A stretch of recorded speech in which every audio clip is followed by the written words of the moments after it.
Hey, Steve Stine from GuitarZoom here, and today what I'd like to do is show you a really fun and easy way of being able to play three of the most common open chords that you will play on this guitar, which are the G and the C and the D chords. Now, traditionally, we learn how to play those like this. We might have G with 3 fingers, and then, or 4 fingers like this, whichever way is comfortable for you. And then we have the C and the D. But there's another way of being able to use these three chords together that's very economical. It takes a little while to get used to, just like anything else, but you'll find that in popular music it's very, very common. And we can use these chords in substitution of regular G, C, and D chords as well. So let's start off by just looking at the G chord. We're going to be using the 4-finger G like this.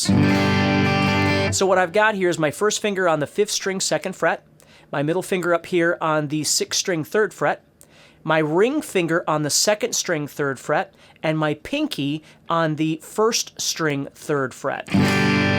Okay? Now, in order to make this effective and to do this correctly, you really need to start off by learning how to play the 4-finger G like this. Now, if you already knew how to play the 3-finger G, there's no different name for this. It's still just G. You're just playing the same chord. It's just a different voicing for a G chord. You just have to trust me on that if you don't know your theory or anything like that. So it's just a regular G chord. But here's the cool part, is when you want to switch to a C chord, instead of switching over to this C, what you can learn to do is just a popular shortcut, which is taking these 2 fingers and simply moving them down 1 string like this. So you're just taking those 2 fingers and moving them down. These other 2 stay exactly where they are. So when you go to strum it, you want to avoid the 6th string. You just want to play from the 5th string down.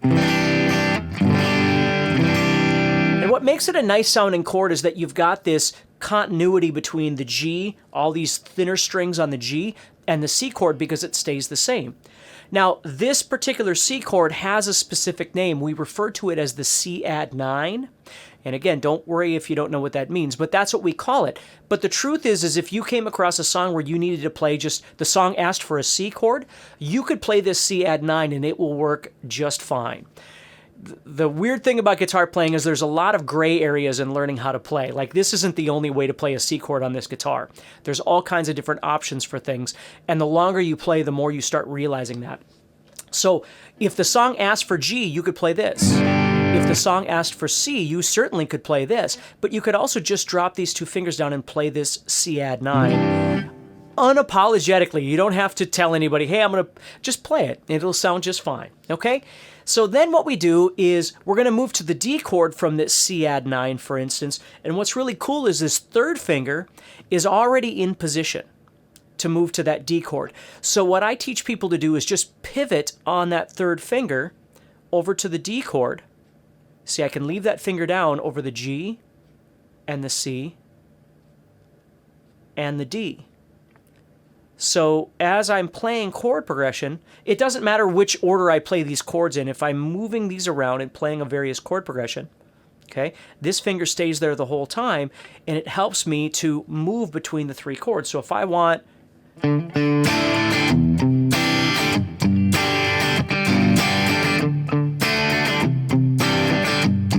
I just leave that there and I shift in between them. So D, I'm playing 4 strings.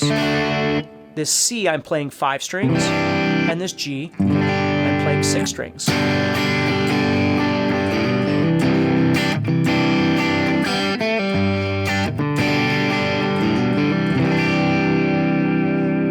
So if you've never done that before, I strongly encourage you to give it a try because it's a really fun and, again, common and popular way of being able to move those 3 chords together.